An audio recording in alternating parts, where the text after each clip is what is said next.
வெளஞ்சிருக்கும் என் வெத்தலை கொடி அட வளைஞ்சிருக்கும் ஒரு சன்னல் வெடி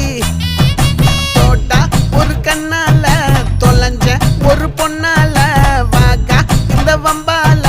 வல விரிச்சிட வந்தாளே பார்த்து வளைச்ச தேக்கு ஓம் பட்ட உடம்பு சோக்கு என்ன குத்தும் குறும்பு மூக்கு கொஞ்சம் ஓய்வை கொடுத்து தாக்கு என்னடி சித்திரமே இங்க நீ பத்திரமே சொல்லு